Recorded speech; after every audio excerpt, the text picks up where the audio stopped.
Tonight's film is Sorcerer, which is not only a brilliant film, but it's also an important one.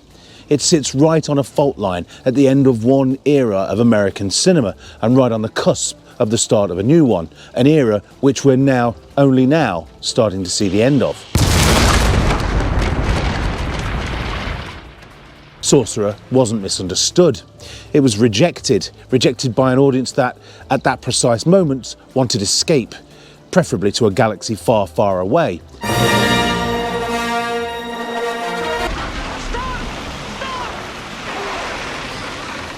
When William Friedkin made Sorcerer, he was untouchable. He was coming off the back of The French Connection and The Exorcist, and he was one of a handful of directors who could pretty much name his project and get it made. And what those directors tended to do when given that freedom was to make work that pushed back. You have meddled with the primal forces of nature, Mr. Beale, and I won't have it! Films that were edgy and difficult, confrontational, and occasionally willfully awkward. Those were the conditions in which Sorcerer was made.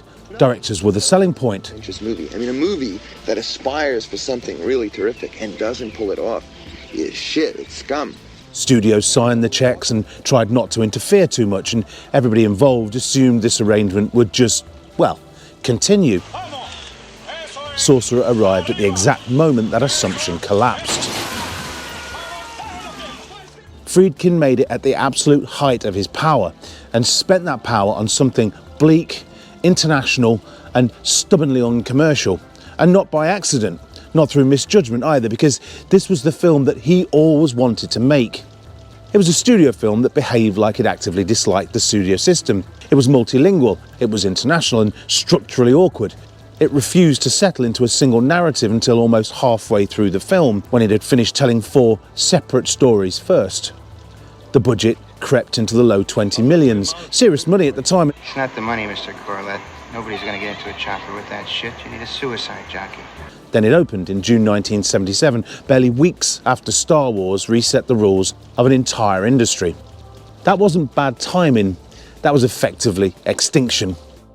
There's a story, possibly apocryphal, but too perfect not to be true, Sorcerer replacing Star Wars at Mann's Chinese Theatre because, well, contracts are contracts, and Friedkin, standing there watching the crowds that weeks before had been snaking around the block, suddenly evaporate. If nothing else, that captures the moment perfectly.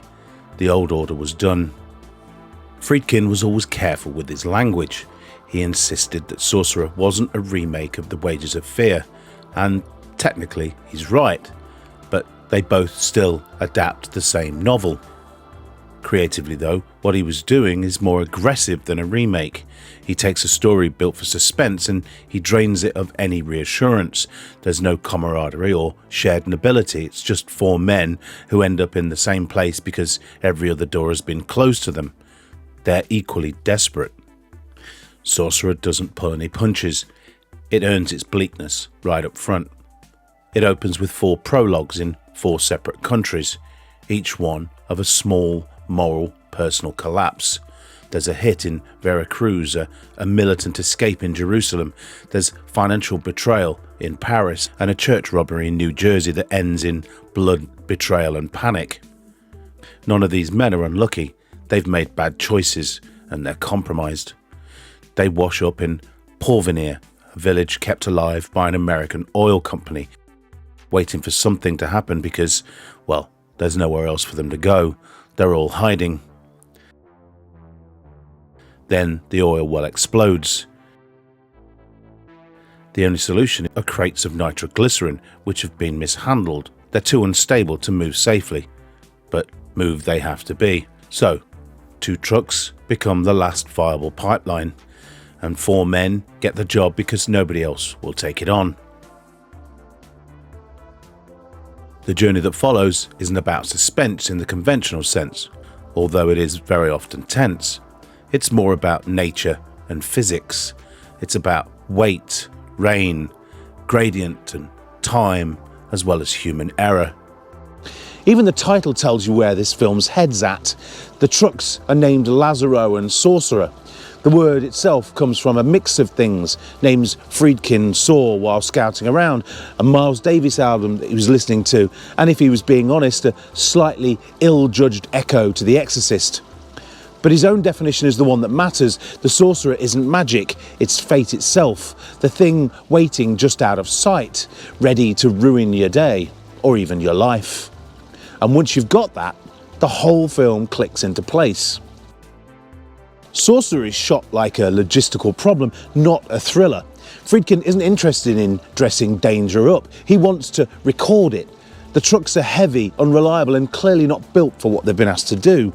The landscape isn't hostile in a poetic sense, it's hostile in a natural and absolutely practical one.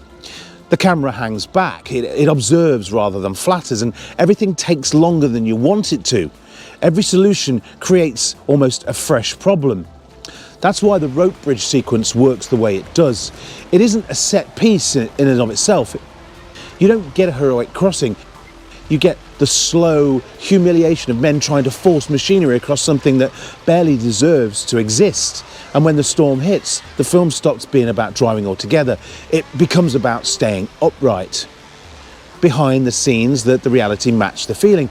The sequence took months to shoot, cost over $3 million over budget, and the trucks genuinely tipped into the river and had to be hauled out and reset. That's why the scene feels exhausting rather than exhilarating, because it actually happened. When the film finally opened, it was savaged at the box office. Not ignored, but actively rejected. It was a relic of the old times.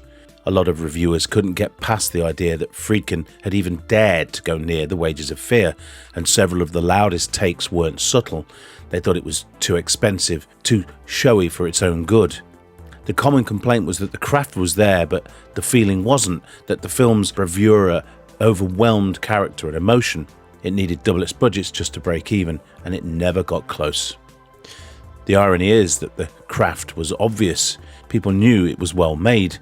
They just didn't want to go and see it. And so it got buried. Buried so hard it wasn't even released for the home market until 1990. As Friedkin said in an interview once, "I wasn't prepared for my success or failure. I felt buffeted by fate without any control over my destiny." That's one of the themes of Sorcerer. No matter how much you struggle, you get blown up. It's about revenge, vengeance, and betrayal. This is how I feel about life. Life is filled with betrayal, full of false promises, and fate is always waiting around the corner to kick you in the ass. Over time, Sorcerer's reputation has flipped, and it's become one of those films that critics seem to rediscover every decade. Even critics who originally panned it later walked their reviews back, admitting they'd missed what Friedkin was doing. And the advocates have gotten louder. Sorcerer is, to me, one of the greatest movies ever made. Stephen King's favourite film of all time is, get this, William Friedkin's Sorcerer. In 1977, it was treated as a costly act of arrogance. What do you mean you don't know? Decades later, it's the film people point to when they want to remember what adult American cinema used to look like. Sorcerer is a proper grown-up film. The novel from which this is derived is scarcer and harsher. It's explicitly anti-capitalist. It uses the nitroglycerin run to expose colonial capitalism, economic coercion, and the expendability of men who are trapped by poverty. The films soften that message. They strip out an awful lot of the corporate politics of the book. They condense the social critique and turn the story into more of an ordeal of endurance and fate. They invite identification when the book really is absolutely judgmental. The novel argues that the outcome is structurally inevitable due to a rigged system, but the film sidesteps that completely.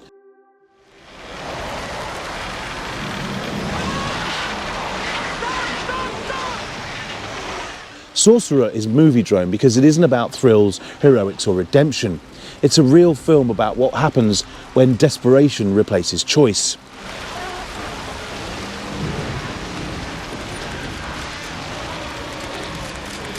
And it's utterly, utterly compelling.